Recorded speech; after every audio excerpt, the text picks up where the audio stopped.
नमस्कार, स्वागत है आप सभी का फिनिक्स एकेडमी के यूट्यूब चैनल पर। दोस्तों, आज का जो टेस्ट है वो टेस्ट नंबर 4 है। ठीक है, चौथा टेस्ट हम लोग लगा रहे हैं। इससे पहले 3 टेस्ट लगा चुके हैं। ये आज का पीवाईक्यू टेस्ट 4 है। ऐसे ही करके हम परीक्षा तक, यूपी पुलिस की परीक्षा तक हम पूरे के पूरे सेट लगाने वाले हैं।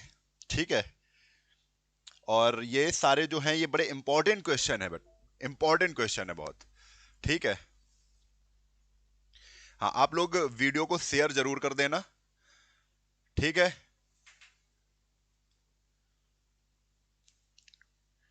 हम्म। तो हम लोग क्या करेंगे, हम लोग सबसे पहले मैथ्स लगाएंगे और उसके बाद क्या करेंगे, उसके बाद हिंदी लगाएंगे। ठीक है, हाँ, सबसे पहले मैथ्स लगाएंगे, उसके बाद हिंदी लगाएंगे। ठीक है, चलो।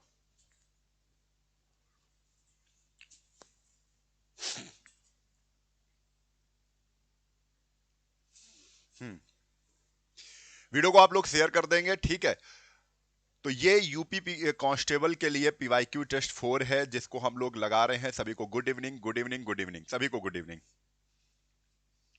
सर जी, पहले मैथ कीजिए। हाँ बिल्कुल, मैथ पहले होगी और आपके सामने ये मैथ के क्वेश्चन आ चुके हैं। सबसे पहले पहले मैथ होगी, फिर उसके बाद हिंदी होगी। ठीक है, पहले मैथ होगी और फिर उसके बाद हिंदी होगी। कुल मिला के हम क्वेश्चन करेंगे 70 टू 80, 70 से 80 क्वेश्चन हर क्लास में होते हैं और 70 से 80 क्वेश्चन बड़े इंपॉर्टेंट है। बहुत इंपॉर्टेंट क्वेश्चन हम लोग यहाँ पर करेंगे। ठीक है, आप लोग वीडियो को शेयर कर दीजिए सभी लोग। वीडियो हाँ सर, रीजनिंग की क्लास अभी रीजनिंग की तो नहीं, जो हो रही है उससे आप ज्यादा से ज्यादा प्रॉफिट लेने की कोशिश करो। ठीक है, हाँ, सभी को गुड इवनिंग। चलो शुरू करें। शुरू शुरू करें भाई, सभी लोग बताओ, जल्दी से कमेंट करो। कमेंट करके बताओ जल्दी से, चालू करें कि नहीं चालू करें। चालू किया जाए। हाँ, बिहार पुलिस के लिए जो बच्चे देख रहे हैं उनके लिए, बिहार पुलिस के लिए भी ये जो मैथ है बिल्कुल परफेक्ट है, क्योंकि यहां पर जो हम मैथ के क्वेश्चन लेकर आए हैं वो बिहार पुलिस हर चीज के क्वेश्चन हैं, ये समझ लो आप। ठीक है, हर चीज के क्वेश्चन हैं। शायद पीपीटी दूसरी खुल गई है।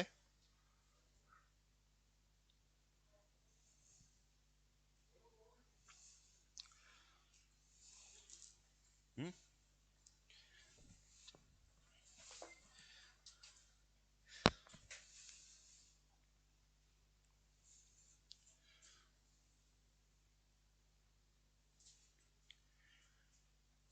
ये है शायद।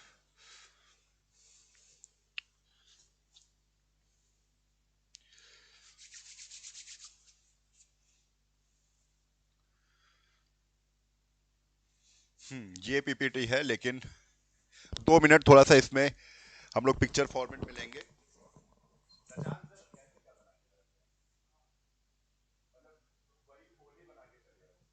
पिक्चर फॉर्मेट में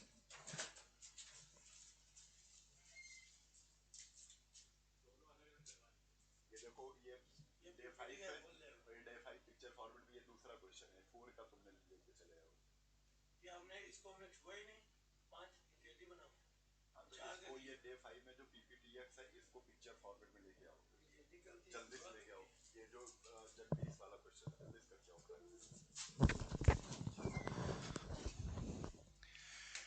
हाँ, ये क्वेश्चन कुछ हो चुके थे, इसलिए हम लोगों को ये क्वेश्चन करने हैं। ठीक है, ये तो थोड़ा सा यहां पर हम बातें कर लेते हैं। कौन कौन भाई तैयारी कैसे कर रहे हो। मैंने बताया है, अभी हमारे साथ जो आप टेस्ट लगा रहे हो वो मैथ और हिंदी का लगा रहे हो। ठीक है, मैथ और हिंदी का अब हमारे साथ कर रहे हो, इसका मतलब ये नहीं कि आप घर पे 2 से 3 प्रैक्टिस सेट नहीं लगाओगे। आप कोई भी किताब लेकर आओ बेटा, उससे 2 से 3 प्रैक्टिस सेट लगाना है। आपको सिलेबस पे फोकस नहीं करना है कि यार सिलेबस कोई पढ़ा रहा है। अक्सर जान दो क्या करते हो आप लोग, गलतियां ये करते हो कि इस समय बहुत से बच्चों ने कोचिंग ज्वाइन कर ली है, फटाक से गए कोचिंग ज्वाइन कर ली। अब कोचिंग ज्वाइन करने से क्या होगा, कोचिंग ज्वाइन करने से बस इतना ही होगा कि कोचिंग वालों का फायदा होगा, आपका फायदा नहीं होगा। आपके पास सरकार ने उतना समय नहीं दिया है कि आप सिलेबस कवर कर सको। अब आप घर पे बैठकर जितना ज्यादा रिवीजन कर सकते हो, अगर आपने पहले से पढ़ाई की है, और नहीं तो तब भी आप प्रैक्टिस सेट पर ही फोकस करो। ठीक है, गुड इवनिंग, गुड इवनिंग सभी को, गुड इवनिंग। तो भाई बहुत से जो होते हैं ना, जो क्या कहते हैं कि बरसाती मेढक, बरसात होने पर मेढक निकलते हैं, वो तुरंत जाके कोचिंग ज्वाइन करेंगे कि कहीं ना कहीं कोचिंग में कुछ हमको जड़ी बूटी मिल जाएगी और 1 महीने में वो जड़ी बूटी हम पी के तुरंत पुलिस बन जाएंगे और तुरंत वर्दी मिल जाएगी। तो बेटा ऐसा नहीं होगा। अगर 50 लाख फॉर्म भरे हैं तो उसमें 49 लाख केवल ऐसे ही लोग हैं जो बिना पढ़े पहुंच रहे हैं। उनको पता चला है कि यार मेला आ गया है, तो 49 लाख तो ऐसे ही लोग हैं। मैं मान के चल रहा हूं लगभग 1 से 1.5 लाख जो लोग हैं वही सही लोग हैं जिनमें कंपटीशन होगा आपका, ठीक है, जिनमें कंपटीशन होने वाला है। चलो चलो चलो, अब हम लोग यहां पर क्वेश्चन लगाना शुरू करेंगे।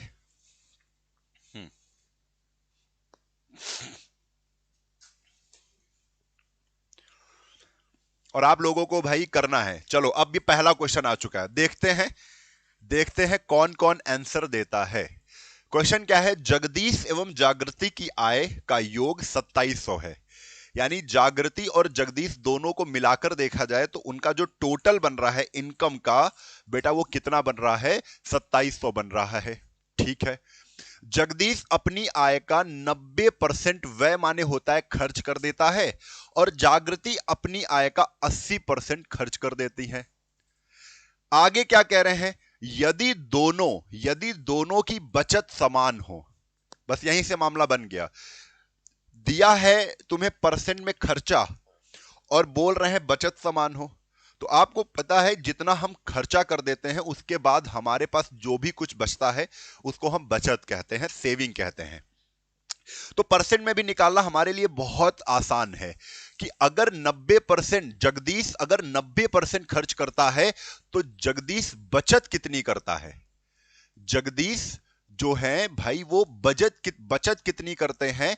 तो हम तुरंत कहेंगे जगदीश अगर 90% खर्च कर रहे हैं तो 100 में 90 खर्च कर दिया, 10% की बचत कर रहे हैं।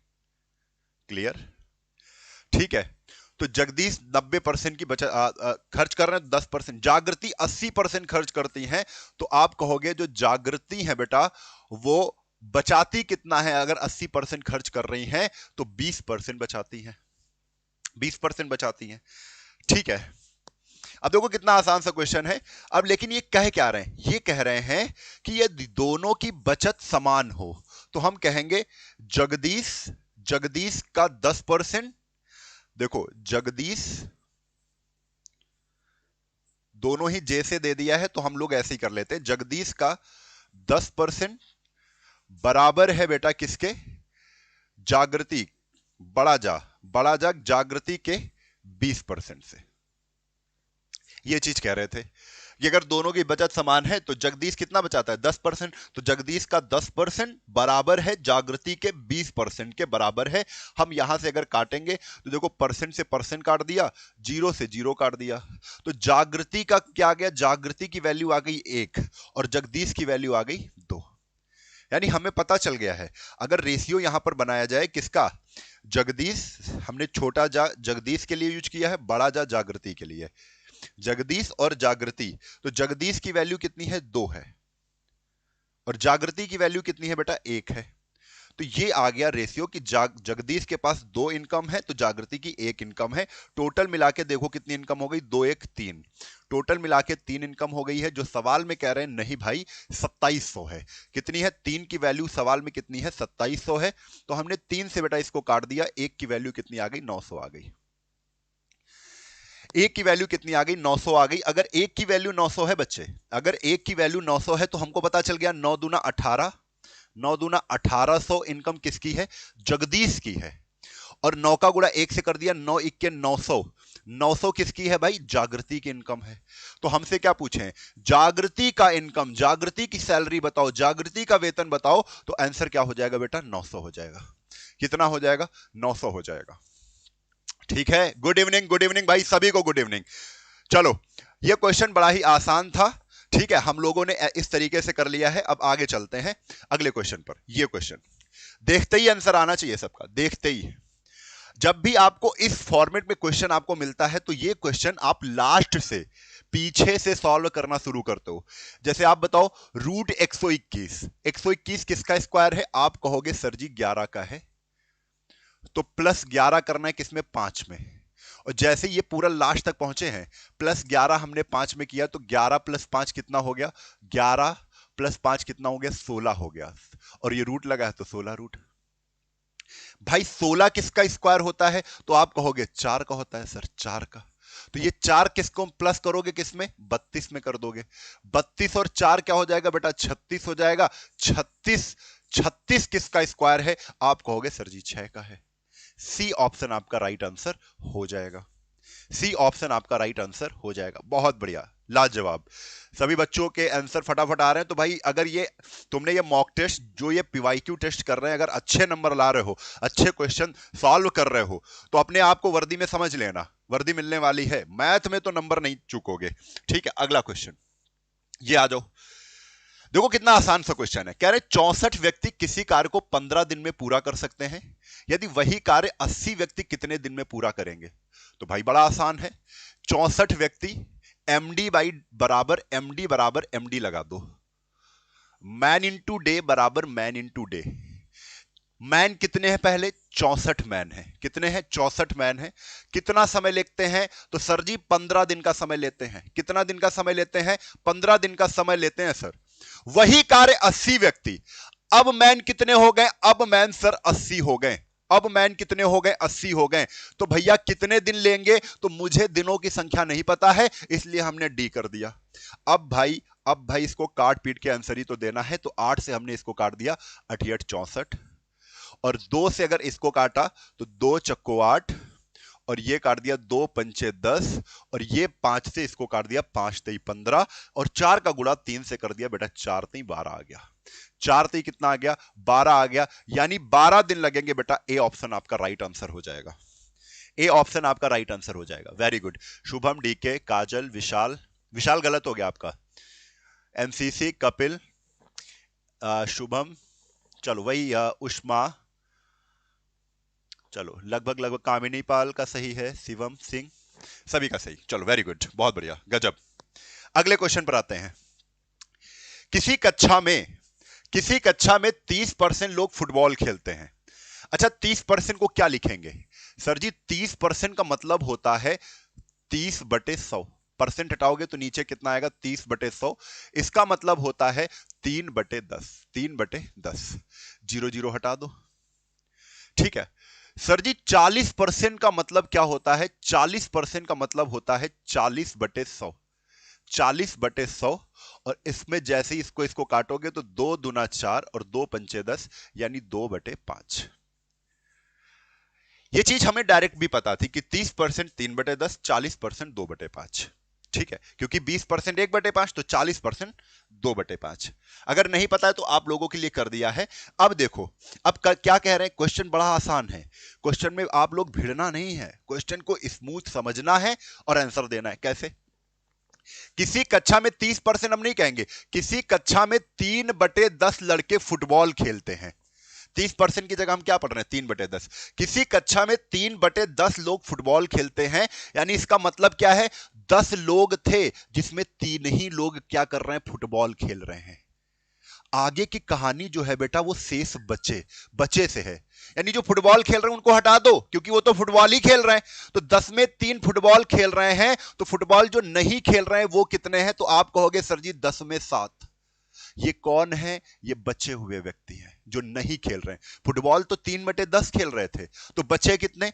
आप कहोगे 10 में 3 अगर सर फुटबॉल खेल रहे हैं तो 10 में 7 बच गए हैं, ये बचे हुए हैं। तभी आगे की जो कहानी है वो बचे हुए इससे चालू हो रही है। शेष बचे लड़कों का 40% क्रिकेट खेलते हैं। 40% की वैल्यू क्या है? 2/5। तो हम ऐसे पढ़ेंगे, शेष बचे लड़कों का 2/5 क्रिकेट खेलते हैं। तो हम कहेंगे अगर सर जी 2/5 क्रिकेट खेलेंगे तो कितने लोग 2/5 क्रिकेट खेलेंगे? इसका मतलब ये 5 में 2 लोग क्रिकेट खेलेंगे, तो बचे कितने? क्योंकि आगे फिर कहानी शेष से है, तो 5 में 2 फिर हटा दो, तो 5 में अगर 2 क्रिकेट खेल रहे हैं तो कितने लोग बच गए हैं जो नहीं खेल रहे हैं? तो आप कहोगे 5 में 3 लोग नहीं खेल रहे हैं। यही संख्या कह रहे हैं, शेष 21 लड़के बच जाते हैं और यहां पर इतने लोग बच गए हैं शेष। तो बराबर क्या कर देंगे बेटा, बराबर कर देंगे 21, बराबर क्या कर देंगे 21 कर देंगे। ये लाइन ऐसे खींच दे रहा हूं मैं, और यहीं से आपका मामला सॉल्व हो गया। कैसे, 7 और 3 का गुणा 7 3 21, 21 से 21 का काट दिया, 10 और 5 का गुणा 50, यानी 50 आपका आंसर हो गया। 50 आपका आंसर हो गया बच्चे। ए ऑप्शन आपका राइट आंसर है, ए ऑप्शन आपका राइट आंसर है। ठीक है, ए ऑप्शन 50 बिल्कुल करेक्ट हो गया। तो आप लोग जानते हो, आप लोगों को भाई इतना शॉर्टकट बता रहा हूं, ये सब जानते हो, ये सब जैसे आपको पहले ही पता होना चाहिए कि जहां 30% है उसका मतलब है 3/10, जहां 40% है उसका मतलब है बेटा 2/5। तो आप कहोगे 3/10 लड़के फुटबॉल खेल रहे हैं तो बचे कितने, 10 में 3 हटा दो तो 7/10 इंटू 5 में 2 क्रिकेट खेल रहे हैं तो 5 में 2 हटा दो, 5 में 2 हटा देंगे तो 5 में 3 खेल रहे हैं, बराबर बचे कितने बेटा 21 बचे, तो 21 लिख दो। और 7 इंटू 3 7 3 21 और 10 बचे बेटा कितना 50। है तो इतना ही, है तो इतनी, समझाने के लिए वो पूरी कहानी हमने बताई थी आपको। बस आगे इस क्वेश्चन में आ जाओ। अब ये क्वेश्चन भी हम पिछली क्लास में करके आ रहे हैं, तो बार बार रिपीटेड क्वेश्चन मैं इसलिए दे रहा हूं कि आपको इस टाइप के क्वेश्चन रट जाएं। रिपीटेड का मतलब यह नहीं कि डिजिट भी सेम है, आपको क्वेश्चन सेम मिल रहे हैं, क्वेश्चन का टाइप सेम मिल रहा है। देखो 750 सैनिक, कहो भाई कितने सैनिक थे, 750 सैनिक थे, इनके लिए 20 सप्ताह का खाना था। तो आप कहोगे 750 इंटू 20, इतने सप्ताह का खाना था। पढ़ने का तरीका क्या है कि 750 सैनिक 20 सप्ताह तक खाना खाते तो खाना चल जाता, ना कोई आता ना कोई जाता। तब एक सैनिक अंदर बाहर ना होता, 700 के 50 785 सैनिक होते तो 20 दिन चलता, आराम 20 सप्ताह चलता आराम से। पहली लाइन में ऐसा बोला गया है। यदि 4 सप्ताह के अंत में 4 सप्ताह तक कुछ भी चेंज नहीं हुआ, एक सैनिक ना अंदर आया ना एक सैनिक बाहर गया, तो हमने कहा 4 सप्ताह के बाद में क्या हो रहा है, 4 सप्ताह के बाद में 450 सैनिक और शामिल हो रहे हैं। मतलब 4 सप्ताह के बाद से कुछ चेंजमेंट हो रहा है ना, तो 4 सप्ताह तक तो पूरे के पूरे 750 सैनिकों ने खाया ना। तो आप ऐसे कहोगे कि 750 लोगों के लिए 20 सप्ताह का भोजन था, जिसमें 750 लोगों ने 4 हफ्ते तक खाना खा डाला, तो कितने हफ्तों का भोजन बचा है। अगर 20 हफ्ते का भोजन था, 20 हफ्ते में 4 हफ्ते भोजन उन्होंने खा डाला है, क्योंकि 4 हफ्ते के बाद आगे की कहानी चेंज हो रही है। तो अभी कितने हफ्ते का भोजन बचा है, तो आप कहोगे 750 व्यक्तियों का अभी भी 16 हफ्तों का भोजन बचा है, 16 हफ्ते का भोजन बचा है। ठीक है, इतना हमारे पास भोजन है अभी। लेकिन क्या हो रहा है भाई, समझो 450 सैनिक और आ जाते हैं।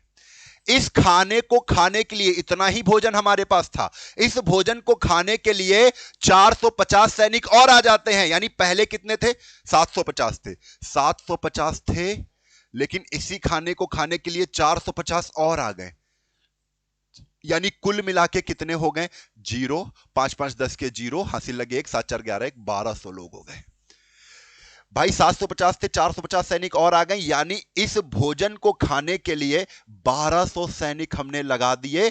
तो बताओ कितने दिन, कितने सप्ताह भोजन चलेगा, तो मुझे नहीं पता, तो मैंने कहा चलेगा सप्ताह, x सप्ताह भोजन चलेगा। 750 लोग होंगे तो 16 सप्ताह चलेगा, अगर 1200 लोग होंगे तो कितने सप्ताह चलेगा, तो भैया x सप्ताह चलेगा। काट पीट के आंसर बताओ, काट पीट के आंसर बताओ जल्दी से। 0 से 0 काट दिया, काट दिया ना।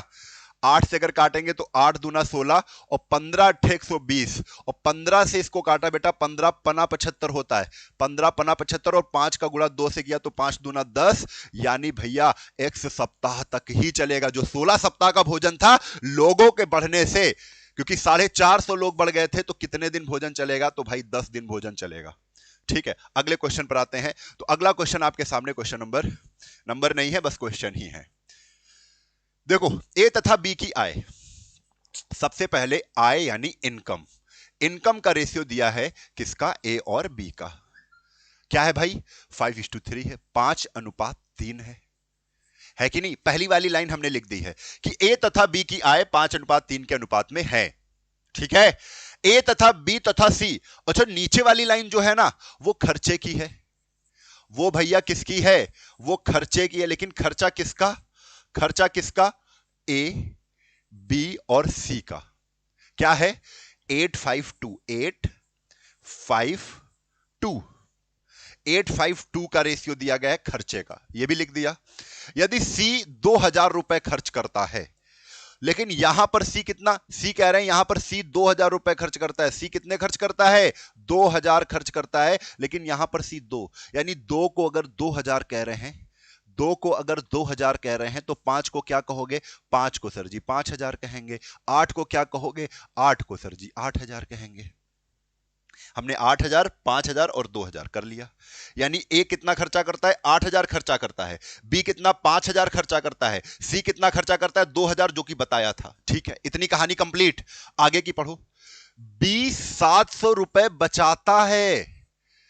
बी की बचत बता दी है, बी 700 रुपए क्या करता है, बचाता है। चलो, बी खर्चा कितना करता है, 5000। देखो ये तो पता है ना तुम्हें, बी खर्चा कितना करता है, 5000, और बचाता कितना है, 5000 खर्चा करने के बाद भी उसने अगर 700 रुपए बचा लिए, ये 700 रुपए बचाए थे उसने, यानी बी कमा कितना रहा है, बी की आय क्या है, तो आय ऐसे ही तो निकलेगी, जितना खर्चा किया वो और जितना बचाया है वो जोड़ दो, यानी कमाया कितना है बी ने। तो बी की आय हमें पता चल गई भैया, बी की आय हमें पता चल गई। बी की आय कितनी है, 5000 और 700 कुल मिला के कितनी है, 5700। बी की आय कितनी है, 5700।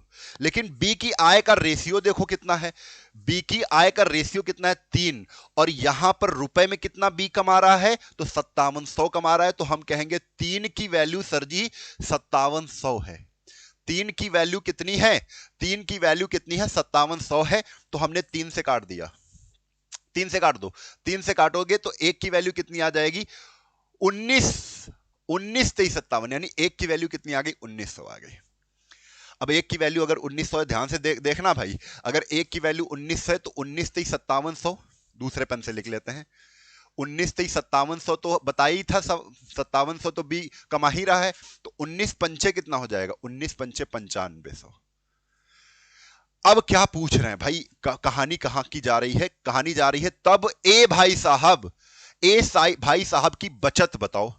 तो बचत तुम कब निकाल सकते हो, 3 चीजें होती है कहानी में, इनकम, एक्सपेंडिचर, सेविंग। कितना कमा रहे हो, कितना खर्च कर रहे हो, उसके बाद बचत कितनी है, यही तो होता है ना। तो हमें एक की बचत बतानी है, एक की बचत बतानी है। तो अगर बचत बतानी है तो हमको एक की इनकम और एक का खर्चा पता चल जाए। तो एक कमा कितना रहा है, 9500। एक की आय क्या है, 9500। एक का खर्च कितना है, 8000 है। तो भाई बोलो जल्दी से, एक कमा कितना रहा है, यहीं पर निकाल रहा हूं, एक की बचत एक ही बचत, एक कमा कितना रहा है भाई, 9500, माइनस खर्चा कितना कर रहा है, 9500 में से 8000, 8000 खर्चा कर रहा है, कितना, 8000। तो भैया बचा कितना रहा है, बोलो 9500 में अगर 8000 घटाएंगे, 9500 में 8000 घटाएंगे तो 1500 बचेगा, यानी ए ऑप्शन आपका राइट हो जाएगा भैया, ए ऑप्शन आपका राइट हो जाएगा। ठीक है, 15000 नहीं आएगा, 1500। अगला क्वेश्चन, अगला क्वेश्चन, ये क्वेश्चन भाई अगर आपको लग रहा है जल्दी है तो बाद में भी जरूर देख लेना, ये बाद में देख लेना, बाद में भी बड़े काम के हैं। एक क्रिकेट टीम 10 खिलाड़ियों द्वारा बनाए गए औसत 43 है। अगर 10 खिलाड़ी हैं तो औसत है कितने का, 43 का। अगर 10 खिलाड़ी हैं तो भैया औसत जो रन है वो 43 का है।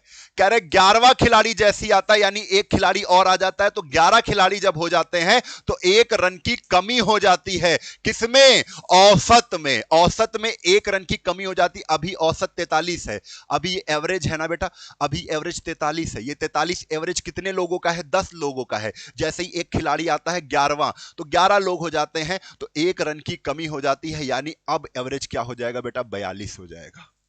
एवरेज कितना हो जाएगा, 42 हो जाएगा। अब देखो करना क्या है, 2 तीरें चलानी है। पहले तो देखो 43 से 42 कितना कम है, आप कहोगे -1।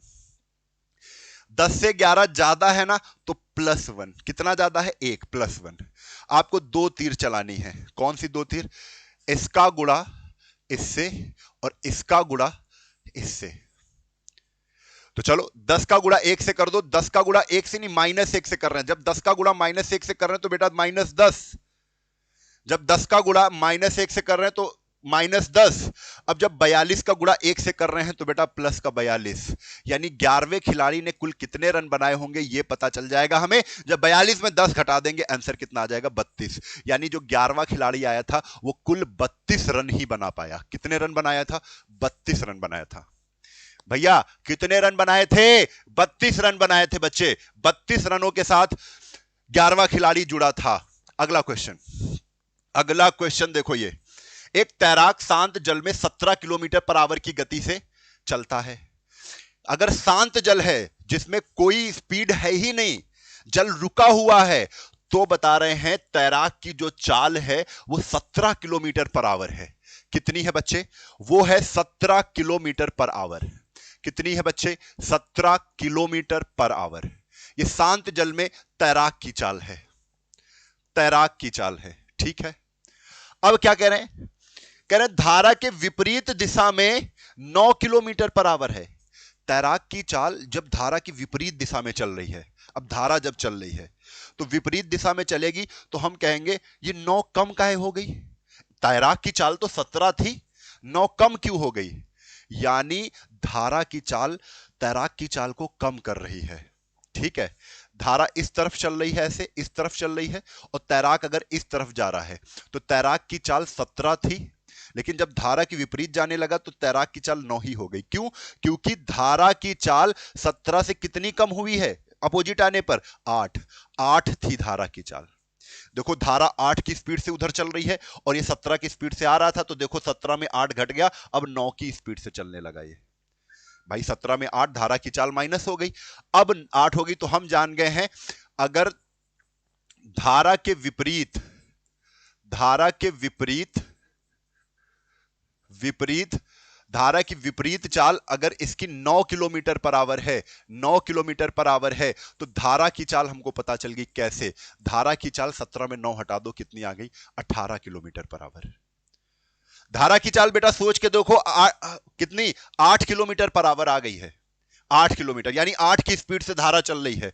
तो बताओ, कह रहे हैं जब सेम डायरेक्शन में जाएं, कह रहे हैं तैराक की धारा के अनुकूल तैराक की चाल बताओ। धारा के अनुकूल मतलब जिधर धारा चल रही है उधर ही अगर तैराक जा रहा है तो उसकी चाल क्या होगी? तो हम कहेंगे 17 तो तैराक की चाल थी ही, और धारा की तरफ ही चलेगा तो धारा की चाल 8 है, तो 17 और 8 जुड़कर स्पीड बन जाएगी। तो 17 और 8 जोड़ दो, 8 7 कितना हो जाएगा? 15, यानी 25 किलोमीटर पर आवर हो जाएगी धारा की दिशा में। समझ में आ रहा है?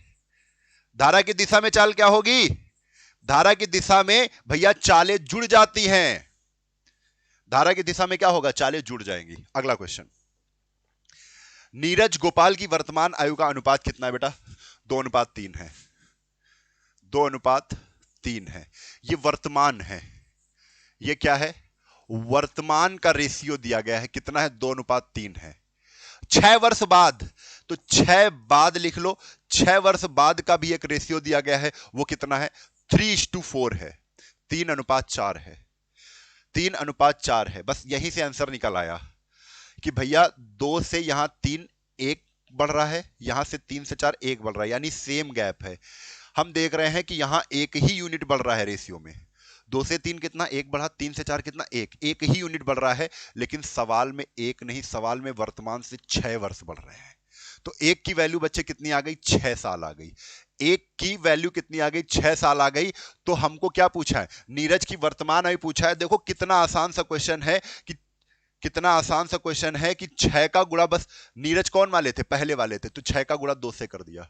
6 दूना 12, 12 साल के नीरज हैं। 6 का गुणा अगर 3 से करते तो 36 18, 18 साल के गोपाल होते। पहले नीरज हैं, बाद में गोपाल हैं। आपसे नीरज की वर्तमान आयु पूछी है तो 12 वर्ष हो जाएगी बच्चे। बी ऑप्शन आपका राइट आंसर हो जाएगा। बी ऑप्शन आपका राइट आंसर हो जाएगा। अगले क्वेश्चन पर आते हैं। अगला क्वेश्चन ये है, एक आयताकार बगीचे की लंबाई 45 मीटर। आपको एक तरीका बता देते हैं।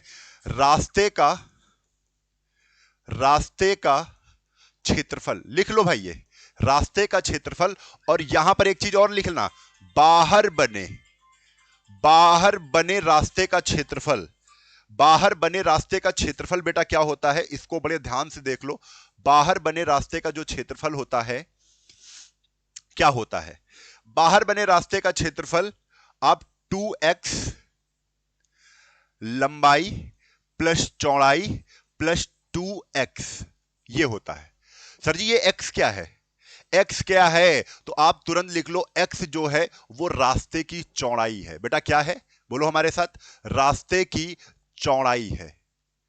हमने ये फार्मूला लिख दिया कि बाहर बने रास्ते का क्षेत्रफल क्या होगा, 2x l plus b plus 2x, 2x l plus b plus 2x।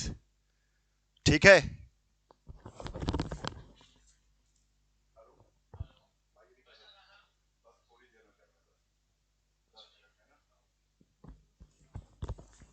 ठीक है,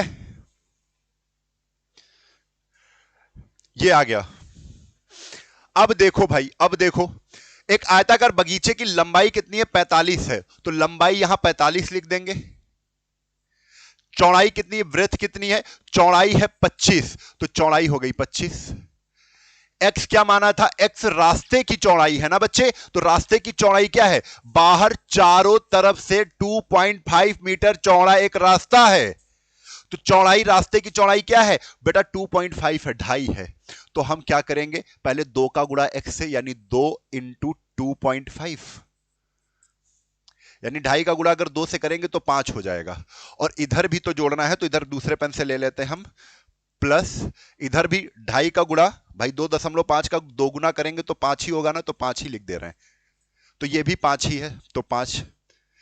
अब इधर कितना आ रहा है, 45 25 70 और 70 5 75 हो गया, 70 5 75 हो गया। तो भैया जो क्षेत्रफल निकला है ना रास्ते का, क्षेत्रफल जो निकला है वो कितना निकला है, 55 25 और 2 5 7 35 2 37, 375 वर्ग मीटर यानी मीटर स्क्वायर, ये क्षेत्रफल निकल आया।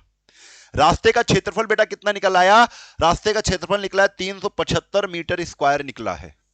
अगर रास्ते का क्षेत्रफल इतना है तो वो क्या कह रहे हैं, रास्ते पर रुपए प्रति वर्ग की दर से, यहां पर एक देखो चीज मिस हो गई है, मुझे देखना पड़ेगा क्या था यहां। हाँ, रास्ते पर रुपए 10 रुपए बेटा, तो रास्ते पर रुपए 10 प्रति वर्ग मीटर की दर से रोड़ी बिछाने का खर्चा कितना आएगा, रुपए 10 रुपए प्रति वर्ग मीटर, यानी 1 वर्ग मीटर पर रोड़ी बिछाओगे तो 10 रुपए लेंगे। कितने वर्ग मीटर पर रोड़ी बिछानी है, 375 मीटर स्क्वायर, 375 वर्ग मीटर पर रोड़ी बिछानी है, तो हम कहेंगे इस तरीके से, अगर 1 वर्ग मीटर पर 10 रुपए है तो 375 अगर वर्ग मीटर पर रोड़ी बिछाओगे तो इंटू 10 कर देंगे, यानी 3750 रुपए का खर्चा आएगा बेटे। कितना खर्चा आएगा, 3750 रुपए का खर्चा आएगा, जो कि सी ऑप्शन में हमको दिख रहा है, सी ऑप्शन में हमको दिख रहा था। ठीक है, वेरी गुड, 3750 राइट आंसर। अगला क्वेश्चन, अगला क्वेश्चन आपके सामने यह है, एक निश्चित साधारण ब्याज की दर से 12,000 का 4 वर्ष का मिश्रधन 2016 है। ठीक है, यदि ब्याज की दर 1% बढ़ जाए तो मिश्रधन क्या होगा। भाई एक चीज ध्यान से सुनना, मेरे पास एक कहानी है, मेरे पास 1200 रुपए थे, मैंने तुमको दे दिए, जाओ 1200 रुपए ले जाओ। तुमने क्या किया, 4 वर्ष तक हमारे धन का यूज किया, हमारे पैसे को 4 साल तक उपयोग में लाए अपने, और उसके बाद हमको जब वापस करने की बारी आई तो तुमने 2016 रुपए दे दिए, जाओ 4 वर्ष बाद 2016 रुपए दे दिए। ठीक है, लेकिन इन्होंने कहा यहां पर यह चीज क्या है, यदि ब्याज की दर 1% बढ़ा देते, अगर हम कह देते यही 1% यार ब्याज, पहले तो कुछ ब्याज हमने लिया होगा, 1% हमने ब्याज की दर बढ़ा दी है, तो मिश्रधन क्या होता। तो आप कहते अगर 1% रेट बढ़ा रहे हो तो 1 साल में 1% ब्याज ज्यादा मिलेगा। 1 साल में अगर 1% दर बढ़ा रहे हो तो 1 साल में 1% ब्याज ज्यादा मिलेगा, तो 4 साल में 1%, 1 साल में तो 4 साल में 4% ब्याज ज्यादा मिलेगा। कितना, 4%। किसका ब्याज मिलता, किस पर है, ब्याज मिलता है मूलधन पर। तो मूलधन कितना है, 1200 है, 1200 का 4% ब्याज ज्यादा मिलेगा, तो 1200 का 4% बेटा निकालो, 1200 का 4% कितना हो जाएगा? तो 1200 का 4% कितना हो जाएगा? परसेंट करे बचौक 48। 48 रुपए भैया ज्यादा मिलते। अगर अगर तुम 1% रेट ऑफ इंटरेस्ट बढ़ा देते तो हमें 48 रुपए ज्यादा मिलते। अभी हमको 2016 मिल रहे हैं, अभी हमको 2016 मिल रहे हैं, अभी हमको कितने मिल रहे हैं? 2016 मिल रहे हैं। अगर मैं 1% रेट बढ़ा देता ना तो 48 और मिलते। तब कितने मिलते हैं? तब कितने मिलते हैं? तो 2064 मिलते हैं। कितने मिलते बेटा? 2064 रुपए मिलते। बस ये 48 जोड़ना था तो आंसर क्या आ जाता? B option. आंसर क्या आ जाता बेटा? बी ऑप्शन हो जाता। जितने बच्चों ने लाइक नहीं किया है अपनी प्रेजेंट तो दे दो कि लाइक करके अपनी, मैं उपस्थित हूं, इतने लोग उपस्थित हैं, इतने लोग उपस्थित होके पढ़ रहे हैं। चलो अगला क्वेश्चन। अगला क्वेश्चन आपके सामने अपने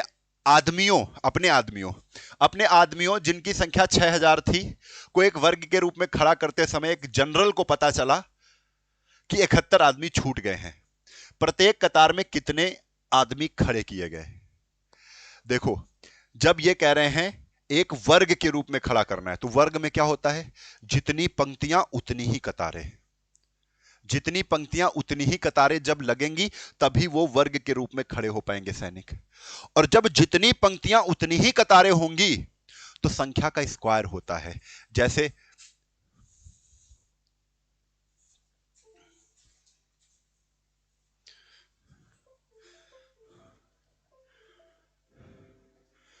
जैसे 3 पंक्तियां और 3 ही कतारें हैं, 3 पंक्तियां और ऐसी 3 ही कतारें बना दी गई।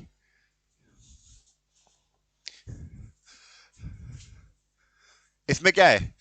1 2 3, 3 पंक्तियां 3 कतारें, 1 2 3, 3 कतारें। तो 3 पंक्तियां 3 कतारें तो लोग कितने हुए? 3 का स्क्वायर।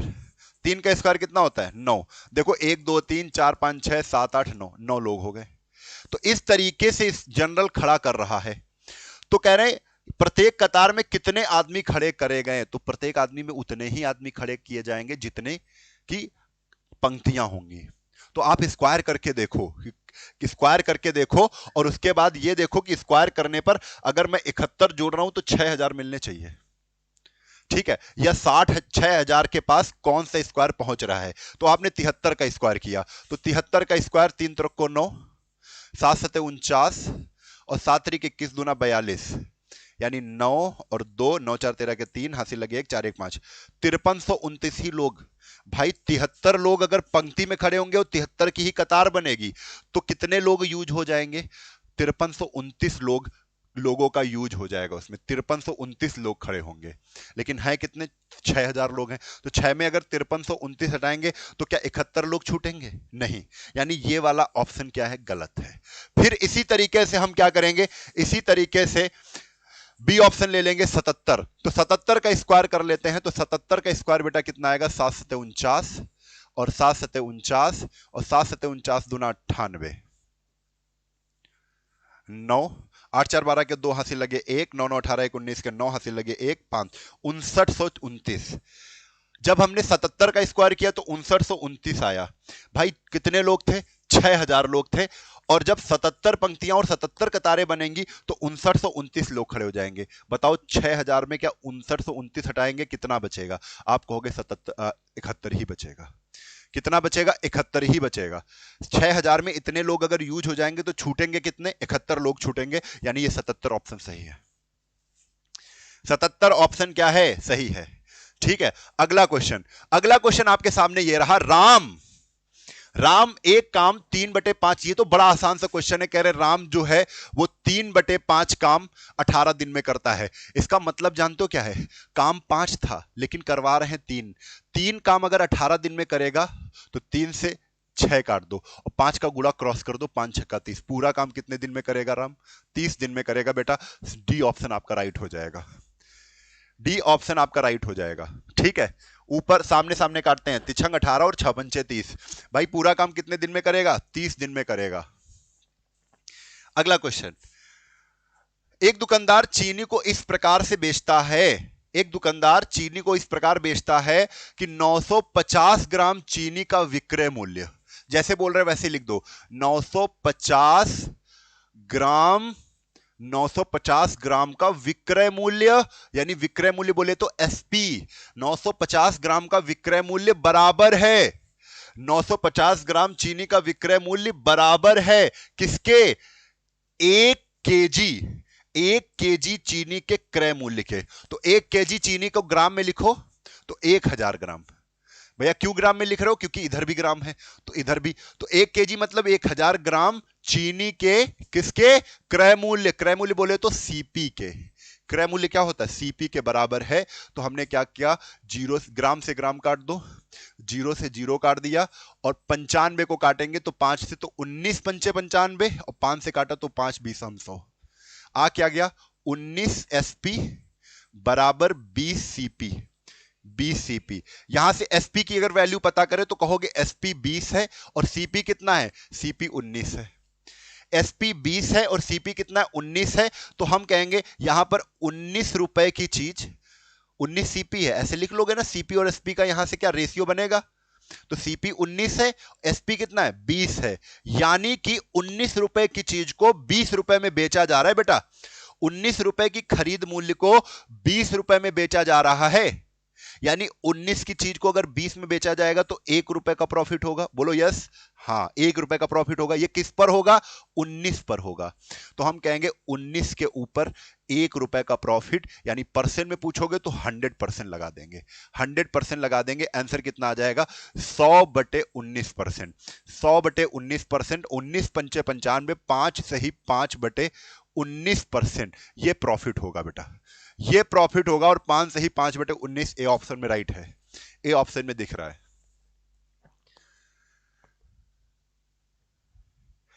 गलत काट दिया, क्या गलत कट गया? 0 0, 19 पंचे 95, 5 दूना 10, सही तो कटा है, सही तो कटा है। पीछे कुछ गलत हो गया क्या? तिछंग 18, 6 पंचे 30, सही है, ये भी सही है। चलो यही आएगा आंसर, 5 सही 5/19। अगला क्वेश्चन, अगला क्वेश्चन है ए 15% के लाभ पर, ए 15% के लाभ पर बी को और बी उसे सी को 10% की हानि पर देता है। 15% लाभ बोले तो 15% की वैल्यू क्या होती है? 3/20। बोलो होती है ना? 3/20 प्रॉफिट पर यानी प्लस पर। इसका मतलब क्या है? 20 की चीज पर 3 रुपए प्रॉफिट लेकर बेच रहा है कोई, कितने की बेच देगा? 23 की। 20 रुपए की चीज है, उस पर 3 रुपए का प्रॉफिट चाहिए, तो 20 की चीज कितने की बिकेगी? 23 की बिकेगी, 23 की बिकेगी। बी इसे सी को 10% हानि पर देता है। 10% की वैल्यू क्या होती है बेटा? 10% की वैल्यू होती है 1/10। 1/10 और कैसा है? लॉस है, हानि है, तो माइनस, यानी 10 रुपए की चीज पर 1 रुपया माइनस करके बेचना है, तो 10 की चीज कितने की बिकेगी बेटा? 9 की। इसके लिए जानते हो रुपए कितने मिल रहे हैं? 517.5। तो बराबर कर दो, बिल्कुल गुणा नहीं करना है, बस सीधा बराबर कर दो। 517 कितना? 5। काटना है इसको, काटना है इसको, 9 से काट लेते हैं। तो 9 से इसको काटा तो 9 पना 45, 6 9 सते 63, 9 सते 63, 4 9 पना 45। 23 से काटना है तो 23 से काटो, 23 दूना 46, 7 4 11, 23 पंचे 115, 2.5, यानी एक की वैल्यू 2.5 आ गई। इसका गुणा इधर कर दो, आंसर आ जाएगा 25। देखो ये करना है 2.5 इंटू 20, ये इंटू 20 इंटू 10 इंटू 10, बताओ कितना आएगा? तो 25 दूना 50 यानी 500। 500 रुपए भैया आंसर आ जाएगा। ए ऑप्शन राइट हो जाएगा, ए ऑप्शन राइट हो जाएगा।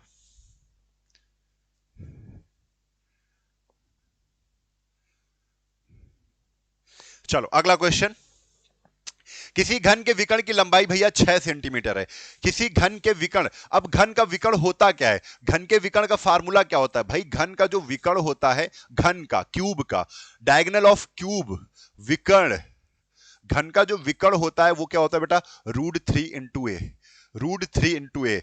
और विकर्ण दिया है कितना? विकर्ण कितना दिया है सवाल में? विकर्ण दिया है 6, तो 6 बराबर √3 इंटू ए।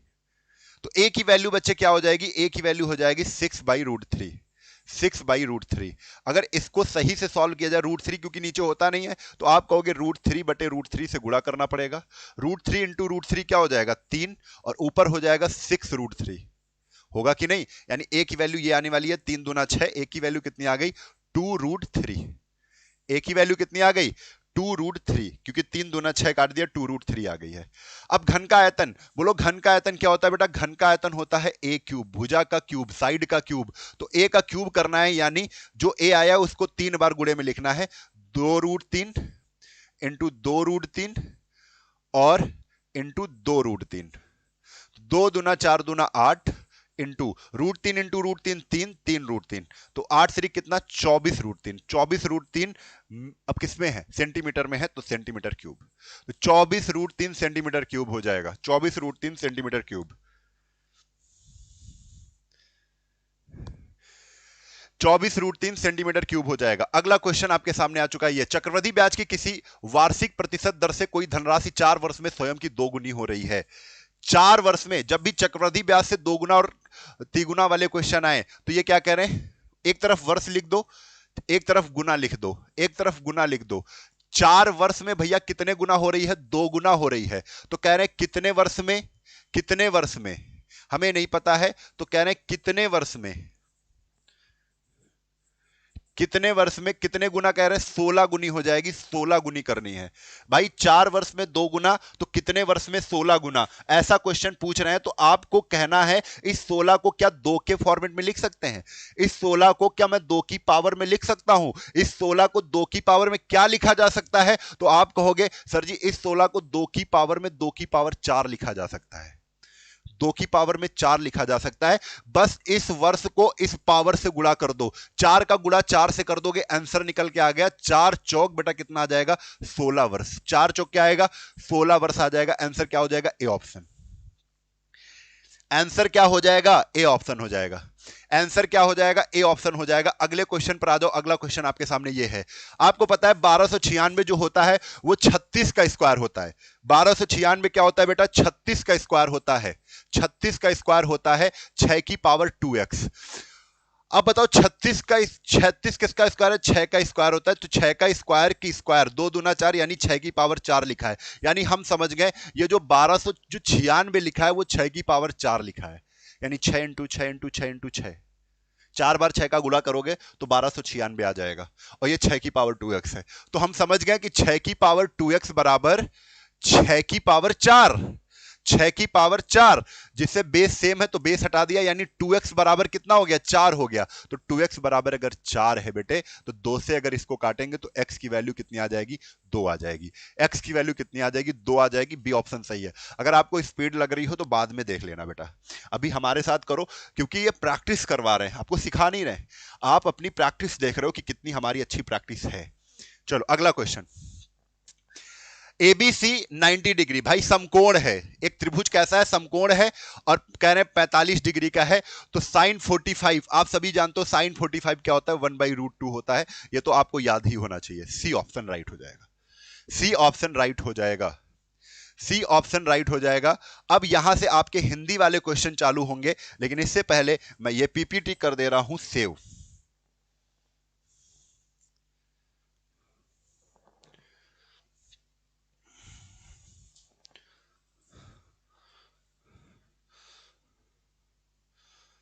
चलो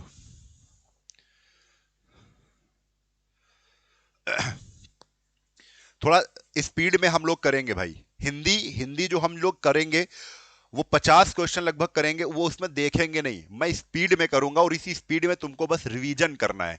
ये नहीं कि पूरा कहानी सर जी एक एक मिनट में हम आपसे पूछे बेटा इसका क्या होगा, ए होगा, बी होगा, सी होगा, ये नहीं करना है मुझे। आपको क्या करना है? तेजी से कैच करना है और तेजी से हमारी बातें सुननी है। इसी तरीके से हम हिंदी को क्या करेंगे बेटा? कंप्लीट करेंगे, है ना? चलो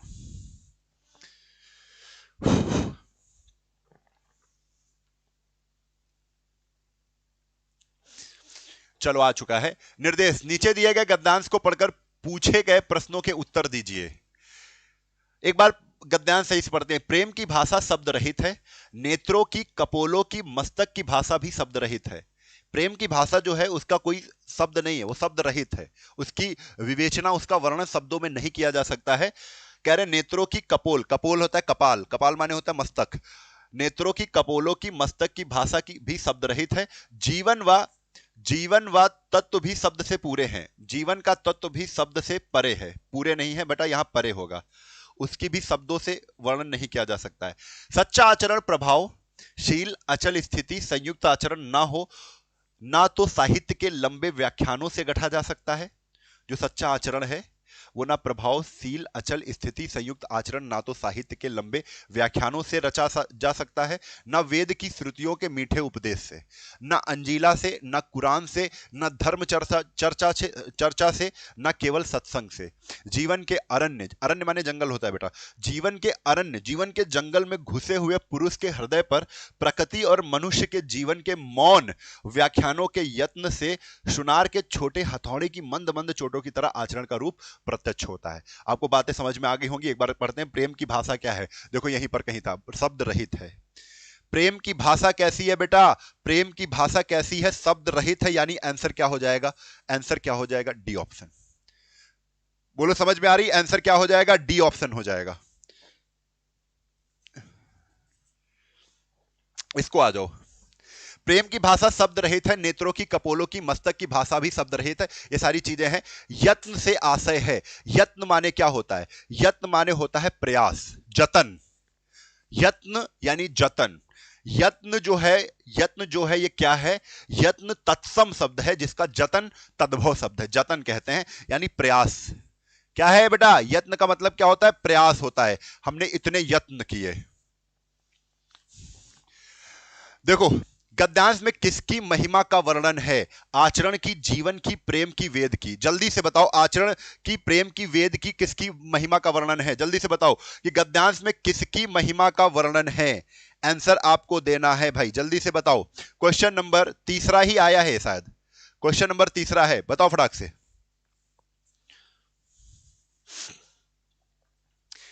हर बार ये चीज बताई जा रही है, देखो सच्चा आचरण, पूरे आचरण की व्याख्यान की गई है।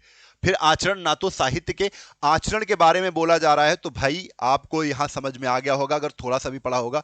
आचरण, गद्यांश में किसकी महिमा का वर्णन है, अच्छे आचरण की। अगर आपका आचरण अच्छा है तो आप बहुत अच्छे हैं, ठीक है। देखो गद्यांश का उपर्युक्त शीर्षक होगा, आपने इतना पूरा गद्यांश पढ़ा है तो इसमें उपर्युक्त शीर्षक क्या है, प्रेम की भाषा, सच्चा आचरण, जीवन का अरण्य या मौन व्याख्यान। जल्दी से बताओ, आप लोग वीडियो को शेयर करो भाई, जल्दी से शेयर करो।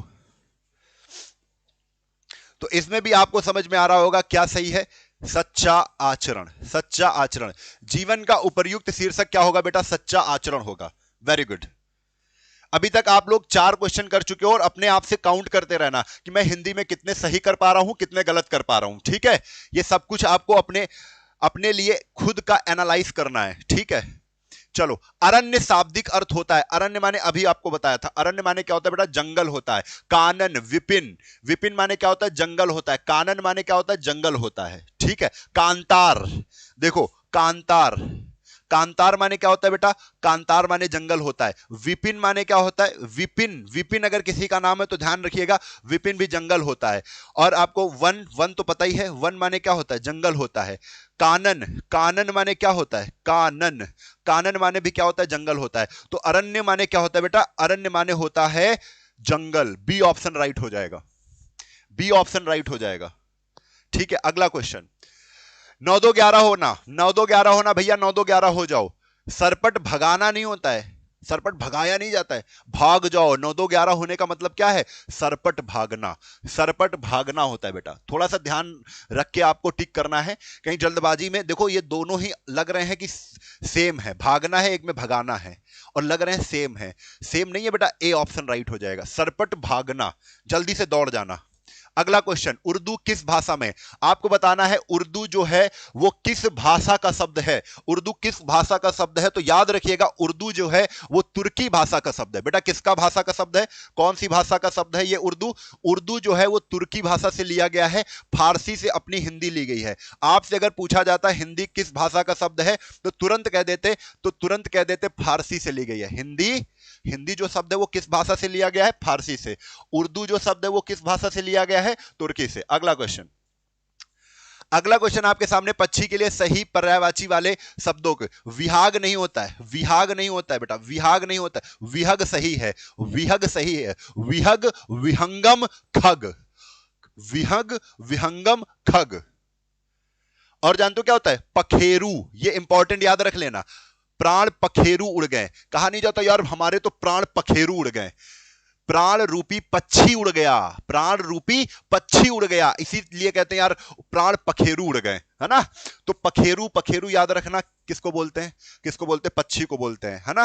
पंछी बोलते हैं, पंछी बोलते हैं, खग बोलते हैं, ये तो सब कुछ पता है। ठीक, आगे दिए गए विकल्पों में से हर्ष, हर्ष माने होता है खुशी बेटा, हर्ष माने होता है उत्साह, हर्ष माने क्या होता है? खुशी होता है। तो हर्ष का कह रहे हैं विपरीतार्थक, विपरीत नहीं, इसमें लगा लो विपरीतार्थक बताना है तो बेटा विषाद हो जाएगा। विषाद माने क्या होता है? दुख होता है, विषाद माने बेटा क्या होता है? दुख होता है। अगला क्वेश्चन, मोती का तत्सम रूप क्या है? मोती, मोती को मौक्तिक कहते हैं। क्या कहते हैं बेटा? मौक्तिक। ये देखो बी ऑप्शन राइट है।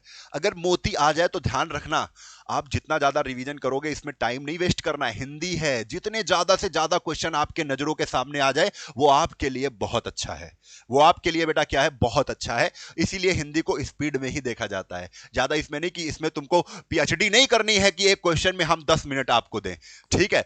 तो मौक्तिक हो जाएगा, मोती का तत्सम रूप क्या हो जाएगा बेटा? मौक्तिक हो जाएगा। जहां पर ये एक्स एक्स एक्स या आपको ऐसे पॉइंट करके 3 पॉइंट, ये लोप सूचक चिन्ह होते हैं बेटा, ये लोप सूचक चिन्ह होते हैं, जहां पर डॉट डॉट डॉट लगा होता है, जहां पर ये एक्स एक्स एक्स लगे होते हैं। क्या होते हैं बेटा? ध्यान रखना, ये लोप सूचक चिन्ह होते हैं। कैसे होते हैं? लोप सूचक चिन्ह होते हैं। उपमा के 4 अंग से किसी एक के ना होने से, उपमा के 4 अंग में किसी एक के ना होने से कोई फर्क नहीं पड़ता है, तो लुप्तोपमा तो होता ही नहीं। अक्सर अक्सर ऐसे जान तो ऐसे रचनाएं होती हैं जिसमें है तो वो तुमको पता चल जाएगा ये रचना तो उपमा की है, लेकिन उसमें लुप्तोपमा नहीं होगा, ये याद रखना, लुप्तोपमा। ठीक है, अगला क्वेश्चन, होनहार बिरवान के होत चीकने पात।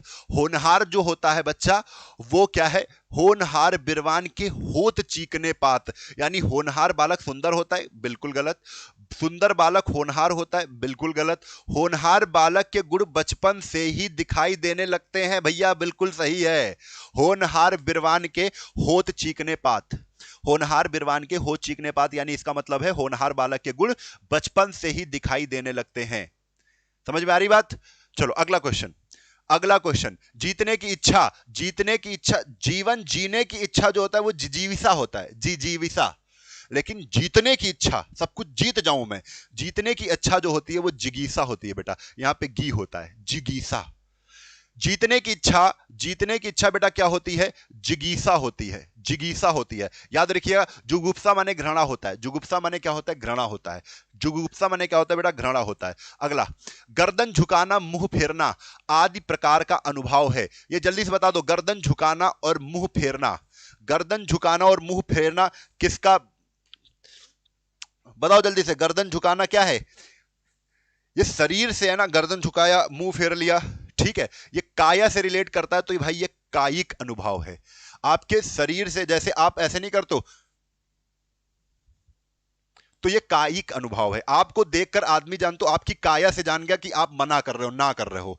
आप ऐसे ऐसे करोगे तो आदमी जान जाएगा यस बोल रहा है। आप मुंह से ना बोलकर अपनी शरीर से जो भी भाव प्रकट कर लो उसको कायिक अनुभव बोलते हैं। क्या बोलते हैं बेटा? कायिक, शरीर से, काया से, है ना। तो गर्दन झुकाना, ऐसे गर्दन झुका दिया तो ये कायिक अनुभव है। ऐसे हमने मुंह फेर लिया, ऐसे करके मुंह फेर लिया, तो ये बातें समझना है आपको। अगला, रत्नाकर का संधि विच्छेद, तो भैया रत्नाकर का संधि विच्छेद क्या होगा? रत्न प्लस आकर, बिल्कुल सही है। रत्न की खान, रत्नाकर। रत्नाकर जान तो किसका पर्यायवाची होता है? रत्नाकर पर्यायवाची होता है बेटा समुद्र का। किसका होता है? समुद्र का, समुद्र का पर्यायवाची होता है रत्नाकर।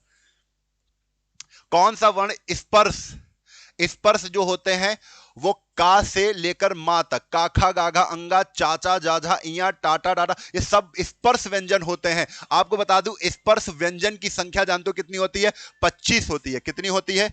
25 होती है। स्पर्श व्यंजन की संख्या कितनी होती है बेटा? स्पर्श व्यंजन की संख्या होती है 25। दंत्य, दंत्य कौन सा वर्ग होता है? ता वाला, ता था दा दा धा, ये होता है ना। ये सारे देखो ता ही वर्ग के हैं, तो दंत तो सारे हैं, ये सारे दंत हैं। सघोष लास्ट के पीछे के 3, हर वर्ग में पीछे के जो 3 अक्षर होते हैं वो क्या होते हैं बेटा? सघोष होते हैं, सघोष होते हैं, सघोष होते हैं। और आगे के जो वर्ग होते हैं वो क्या होते हैं? अघोष होते हैं, अघोष होते हैं। तो ता, ता और था, ता और था अगर दिख रहे हैं तो इनको काट दो। ये क्यों काट दिया? क्योंकि ये अघोष हैं। ता और था काट दिया क्योंकि ता था कैसे हैं? अघोष हैं। बाकी ता था दा, धा और ना, ना तो है ही नहीं। दा और धा सघोष हैं, दा और धा कैसे हैं? सघोष हैं। तो हमने स्पर्श, दंत और सघोष चेक कर लिया है। अल्प प्राण, अल्प प्राण में आपको पता है पहले आ, मा, आ, मा, आ मा आ, ऐसे याद रखना है, आ मा आ, मा आ।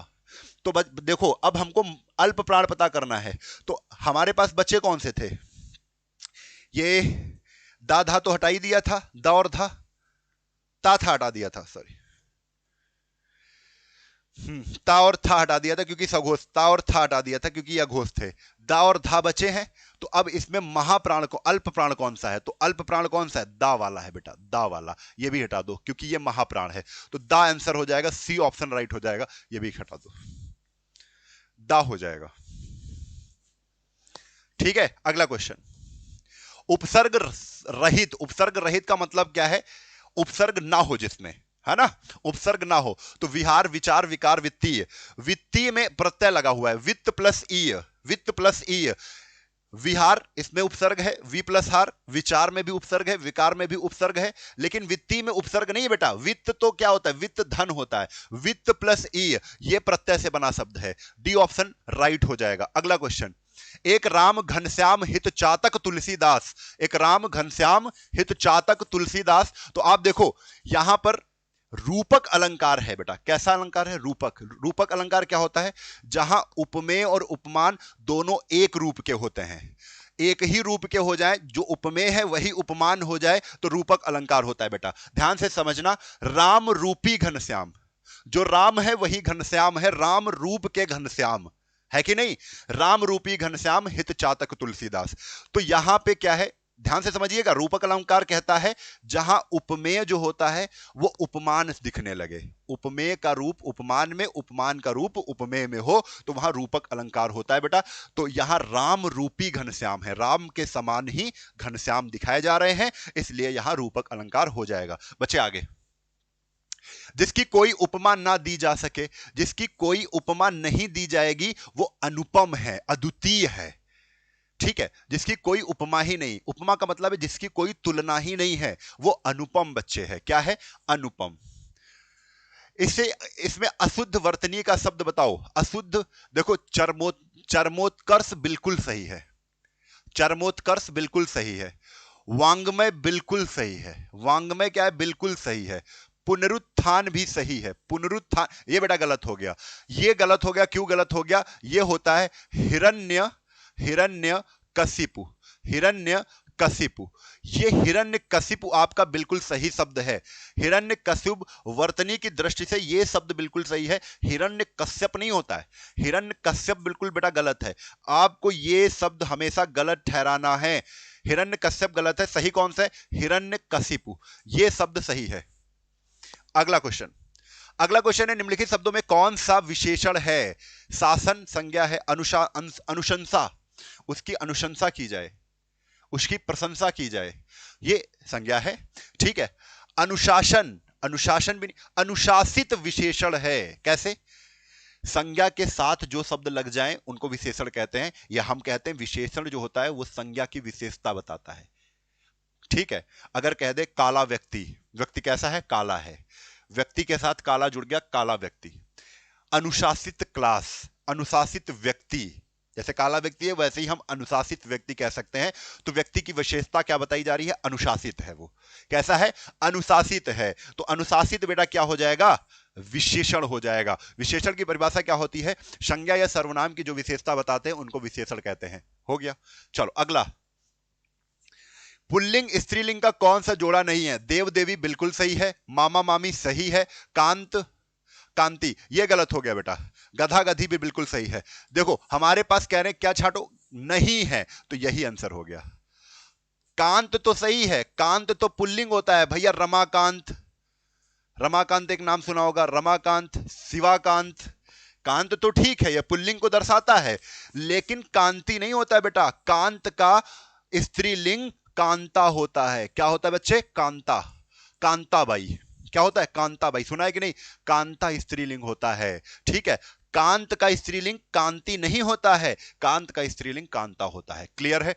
अगले क्वेश्चन पर आ जाओ। निर्वेद, निर्वेद माने क्या होता है बेटा? निर्वेद माने भैया शांत होता है। निर्वेद का मतलब क्या होता है? शांत, ठीक है। हिंदी भाषा का कौन सी लिपि? भैया जो लिपि होती है वो क्या है? देवनागरी लिपि में हम लोग हिंदी को लिखते हैं, और सब लिपियों की जननी जो है, जो सब लिपियों की जननी वो ब्राह्मी लिपि है, ठीक है, ब्राह्मी लिपि है। गुरुमुखी लिपि पंजाबियों की लिपि होती है, ठीक है। अगला, छंद के विषम चरणों में 13 तथा सम चरणों में 11 मात्राएं होती है। भैया बताओ, ये तो बिल्कुल सरल सा क्वेश्चन आ गया है। जहां ऐसा कौन सा छंद है जिसके विषम चरणों में 13, ठीक है, और सम चरणों में क्या होती हैं? सम चरणों में 11 मात्राएं होती हैं, विषम में 13। जल्दी से बताओ क्या होता है भाई? छंद के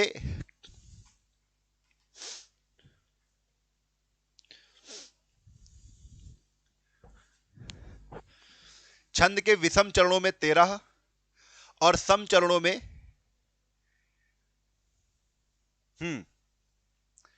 आप जब रामायण पढ़ते हो तो जब क्या होता है, इधर सेंटेंस लंबा होता है और इधर छोटा होता है, इधर लंबा होता है और इधर छोटा होता है। ये विषम सम, विषम सम जब रामायण पढ़ते हो तो वो दोहा आता है बेटा, दोहा, दोहा आता है। तो हम दोहा बड़े अच्छे राग से पढ़ लेते हैं, लेकिन फंस कहां जाते हैं? जब सोरठा आता है। सोरठा में क्या होता है बेटा? उल्टा होता है। सोरठा में इधर छोटा होता है और इधर सेंटेंस बड़ा होता है, इधर छोटा होता है, इधर सेंटेंस क्या होता है? बड़ा होता है, ठीक है। तो आप जान गए, जब दोहा आएगा तो 13 पहले होते हैं और 11 बाद में। 13 पहले, 11 मात्राएं बाद में। 13 इसमें सोरठा में उल्टा होता है, 11 मात्राएं पहले, 13 मात्राएं बाद में, 11 मात्राएं पहले, 13 मात्राएं बाद में। तो ये कह रहे हैं छंद के विषम चरणों में 13, ये विषम है, पहला, दूसरा, तीसरा, 14, ये भी विषम, ये भी विषम। तो ऐसा दोहा कहलाता है। क्या कहलाता है बच्चे? दोहा कहलाता है, दोहा, ठीक है। आप ध्यान रखिएगा, जब भी आप, जो बच्चे रामायण पढ़ते होंगे उनको बहुत अच्छे से पता होगा कि जब दोहा आता है तो हम बहुत अच्छे से पढ़ते हैं, यह उत्सव देखी भरी लोचन, सोई कछु करो मदन मद मोचन। तो ये क्या है? ये दोहा है, ठीक है। तो इस तरीके से आप, निम्न में कौन सा शब्द तद्भव है? तद्भव छाटना है भैया। चूर्ण उड़ंकीरा लगी है तो ये तत्सम में छिद्र, ज्ञान ज्ञा है तो तत्सम छत, छत क्या है बच्चे? छत तद्भव है। मैं श्री रामचंद्र जी के चरण कमल की वंदना करती हूं, चरण रूपी कमल, चरण रूपी कमल, ठीक है, की वंदना करती हूं। रेखांकित शब्द में समास का उदाहरण क्या है? चरण कमल में बताना है, चरण कमल में बताना है।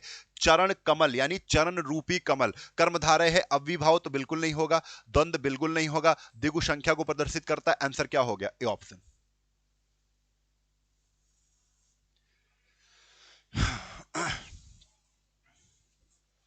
चलो अगला क्वेश्चन। निम्न में अवयव छाटना है, निम्न में अवयव छाटना है। तो अवयव क्या है? भारत, दक्षिण, श्याम, आह। आह क्या है? ये अवयव है, ये तो संज्ञा है, नाम है। अवयव क्या है? आह। वर्तनी की दृष्टि से कौन सा शब्द सही है? स्वतंत्र नहीं होता है भैया, जान तो क्या होता है इसमें? दो, स्व तन, अब देखो ना भी आधा और त्रा भी आधा, स्वातंत्र होता है। क्या होता है? स्वातंत्र होता है, यानी ये देखो सही मिल रहा है, स्वातंत्र, स्वातंत्र। और कुछ बच्चे ये सोचते हैं ये स्वतंत्र, स्वतंत्र नहीं, स्वातंत्र होता है। क्या होता है? स्वातंत्र। वा में बड़े आ की मात्रा होती है, स्वातंत्र होता है, याद रखिएगा। ये वर्तनी अगर पूछा जाए तो स्वातंत्र होता है, ना भी आधा और त्रा भी आधा, ठीक है, स्वातंत्र। अगला क्वेश्चन, ये ऑप्शन सही हो जाएगा। निम्न में प्रेरणार्थक, प्रेरणार्थक शब्द वो होते हैं, प्रेरणार्थक क्रियाएं वो होती हैं जो दूसरों से करवाई जाती हैं। जैसे खिलवाना, खिलवाना, खिलवा रहे हैं, दूसरे खिलवा रहे हैं। बुलवाना, दौड़वाना, ठीक है। कहलवाना, वाना लगा होता है ना, ऐसे खेलना नहीं। जैसे समझना है तो समझना नहीं, समझवाना, किसी से दूसरे समझवा दो, समझवाना। प्रेरणा दे दो उसको, दूसरे को प्रेरणा दे दो, काम खो जाए। समझ, बैठना नहीं, बैठवाना, भैया बैठवाना करवा दो, बैठवाना। सुनना नहीं, सुनवाना, है ना। तो जो दूसरे से काम करा लिए जाए वो प्रेरणार्थक क्रियाएं होती हैं भाई। जैसे बुलवाना है, बी ऑप्शन राइट हो गया। कभी भी आ जाए ये प्रेरणार्थक तो आप ऐसे ही फील करोगे, ऐसे ही सोचोगे, ठीक है। बी ऑप्शन राइट हो जाएगा।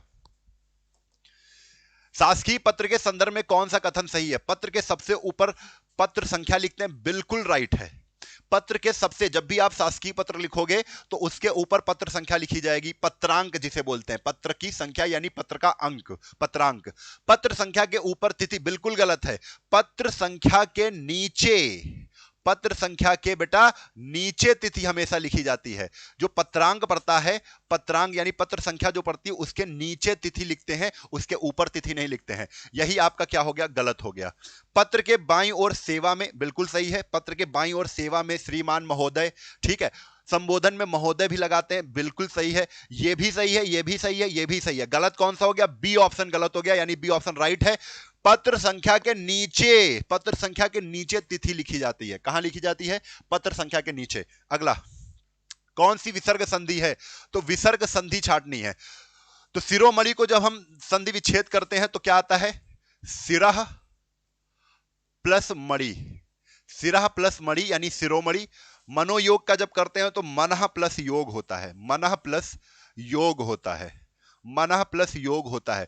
बहिष्कार की जब संधि करेंगे तो बहि, बहि प्लस कार होता है, बहि प्लस कार होता है। संतोष का करेंगे तो सम, सम प्लस तोष होता है, सम प्लस तोष होता है। तो हम जान गए ये भी विसर्ग संधि, ये भी विसर्ग संधि, ये भी विसर्ग संधि। ये कैसी संधि है? तो ये व्यंजन संधि है। ये कैसी संधि है बच्चे? तो ये व्यंजन संधि है। तो संतोष भैया विसर्ग संधि नहीं है। सी ऑप्शन राइट हो जाएगा, सी ऑप्शन राइट हो जाएगा, ठीक है। सम प्लस तोष। अगला, मथुरा और वृंदावन, मथुरा हो चाहे वृंदावन हो, ब्रज भाषा ही बोली जाएगी, ब्रज भाषा ही बोली जाएगी। मारवाड़ी राजस्थान की भाषा है, मराठी महाराष्ट्र की भाषा है। सवैया, सवैया एक मात्रिक, बिल्कुल गलत है। सवैया मात्रिक नहीं है, सवैया एक वाणिक छंद है, वाणिक। इसमें वर्ण गिने जाते हैं, इसमें मात्राएं नहीं गिनी जाती बेटा, ये वाणिक छंद है। वर्णों की काउंटिंग की जाती है। किसकी? सवैया जो है, याद रखना। सवैया, ब्रज भाषा का सवैया छंद जो है ना, बड़ा इंपॉर्टेंट है। ब्रज भाषा में हमेशा सवैया छंद देखने को मिलता है। देखो, सवैया एक मात्रिक छंद नहीं है, इसमें मात्रा, जैसे चौपाई मात्रिक छंद है, और चौपाई कैसी है? 16 16 16 16 ही होती मात्राएं, यानी सम मात्रिक छंद है, समान मात्राएं होती हैं। जैसे सोरठा क्या है? विषम मात्रिक छंद है, मात्राएं गिनी जाएंगी सोरठा और दोहा में।